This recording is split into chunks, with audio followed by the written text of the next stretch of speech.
Hey guys, welcome back to my channel. Today's video is going to be on understanding ABGs or arterial blood gases. If you guys are interested, let's get into the nitty-gritty.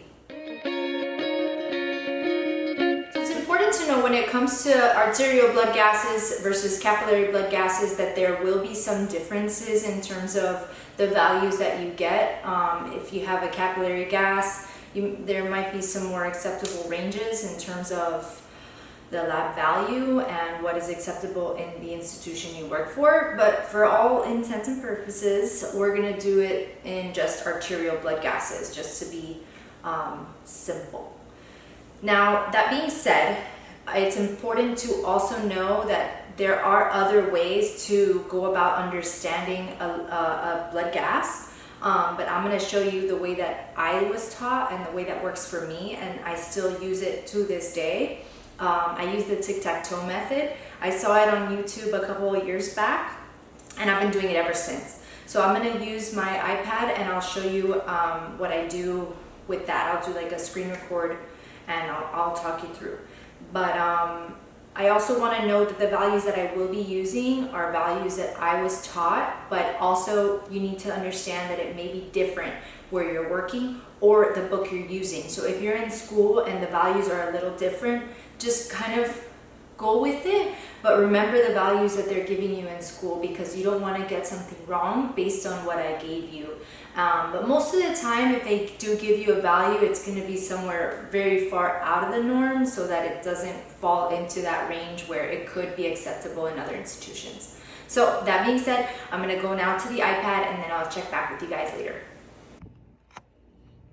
Okay. All right, let's go over the normal values. So your pH is going to be 7.35 to 7.45. Then your bicarb, or your HCO3, is going to be 22 to 26. And it's important to note that the bicarb makes this component metabolic, okay? And then the CO2 is between 45 to 35. The reason why I have it written inversely is so that you know that 45 and above, so 54 would make it acidic, and then 35 and below, like 30, would make it basic. And that's also the respiratory component of the gas, okay? All right, let's get into the first example. So the first example, your pH is 7.25, which is acidic, okay? Then your CO2 is 39, which is normal. And your bicarb is 16, which is also acidic. Now, based on where your pH lies is where you're gonna find the problem. So we're in acidosis, and then because our bicarb is also in the same column, that makes it metabolic acidosis.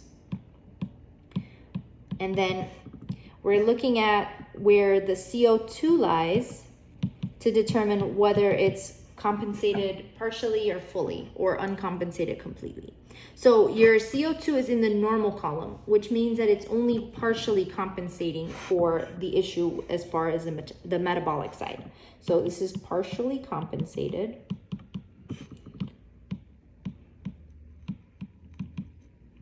Metabolic acidosis. Now, if your CO2 was over here, then that would mean that it's fully compensated. Got it?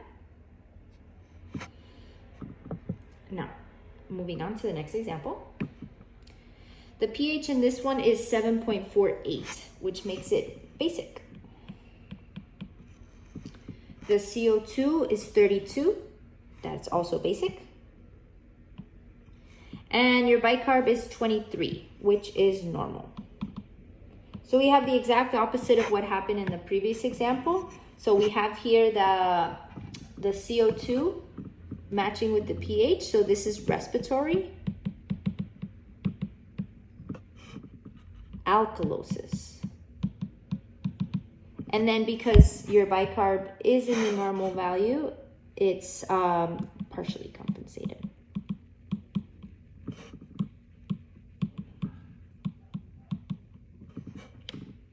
Got it? Next one. All right, so for this one, your pH is 7.27, which is acidic. Your CO2 is 56, which is also acidic.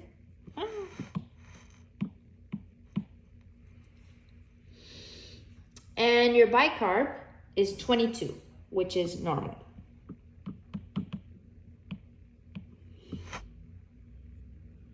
All right, so this is respiratory acidosis.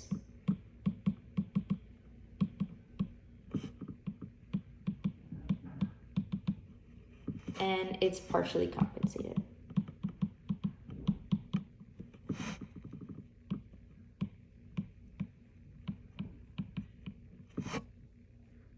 Next one. Your pH is 7.37, which is normal. Your CO2 is 40, which is also normal. And your bicarb is 24, which is also normal. So this here is a normal blood gas. Now, there are many things that you can do to fix a bad gas, like in these examples, but those are for education for a later date. But for now, just while you're in school, this is pretty much all you need to know, whether it's respiratory, whether it's acidosis or alkalosis, that kind of thing. So that's pretty much it for these examples.